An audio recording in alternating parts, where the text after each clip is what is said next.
actual manufacturing capability.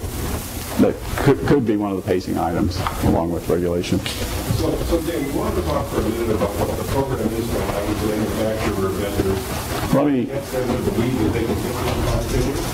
Let me race through the last 55 slides I have, and then we'll do some Q&A.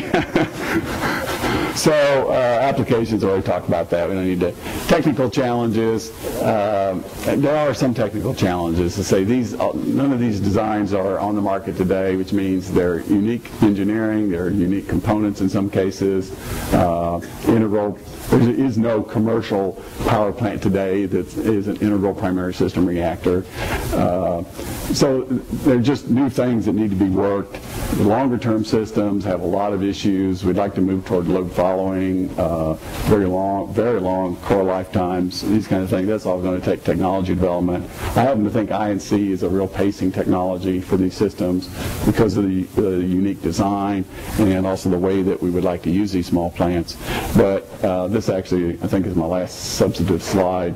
It goes back to, Bob, what you were talking about and the fear of first of a kind. These are the institutional hurdles. Now, I've been blowing a lot of smoke about all the benefits, but this is the side that bothers me the most. I guess because I'm a technologist and I feel like we can solve the technology issues pretty easily. I mean, they're not complicated. It's not like fusion or fusion-fission hybrids. Okay, so there is a mindset for large centralized plants.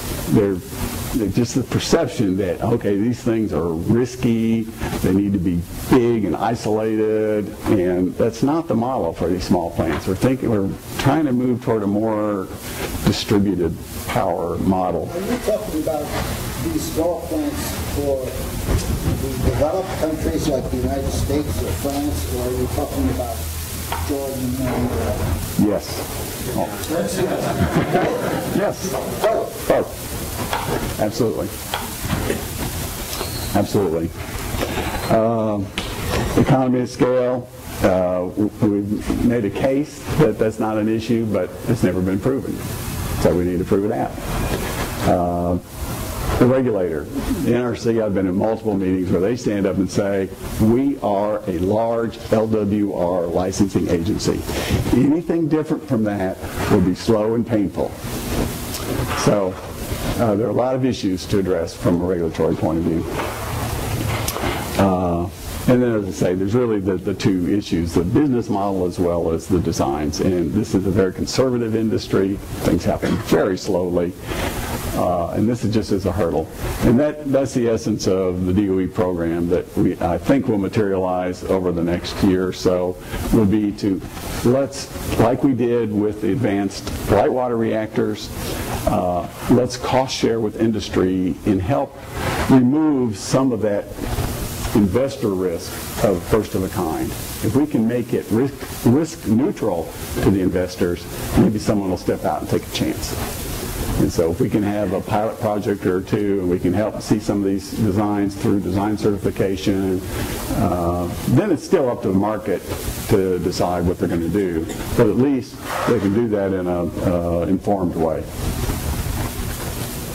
And here's my blah, blah, blah slide. And here's my motto. It's not catching on well, but, you know. So now let's just dialogue with Q&A. Yeah. The loan guarantees that are in place for a large nuclear unit, do we have some how use that reactor?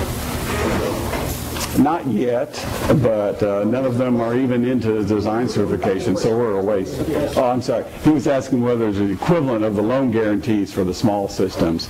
And there might need to be that eventually, but we need to even get them to the point where they're on the market, and they're not today.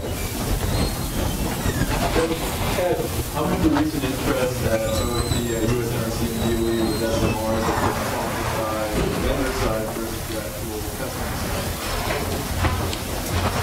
customers? Interest, that's a good question. The question is how the interest at DOE, is that being driven by the vendors or the customers?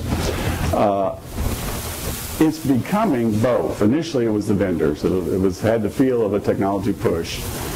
That would have been maybe last year.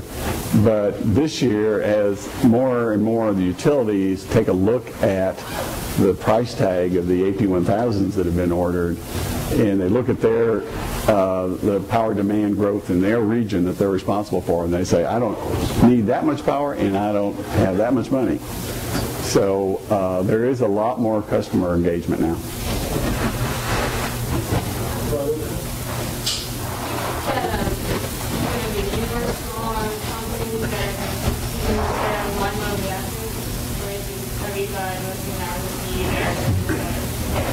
Yeah. The question is, will it be new vendors on the market or the traditional? There's some of both, but quite honestly, the traditional vendors are having a harder time with it. They have that sort of large plant mindset. Areva, and I've talked to them many times about this, their version of a small plant is the 1140, I forgot what it's called now, that they're doing joint. No, they have a joint project with Mitsubishi, and it's 1140. That's their small reactor. They think bigger is better, and that's what they're going. Do we have any questions from the panel? Okay, just a couple more because we're actually past our time. But well, didn't you have a small Areva reactor on the board of a small reactor? They have a what? Areva. No. That was the gas-cooled reactor. That's a little different category. Don, you mentioned another unique feature of some of the small reactors, and that is short fuel supply along with polymer.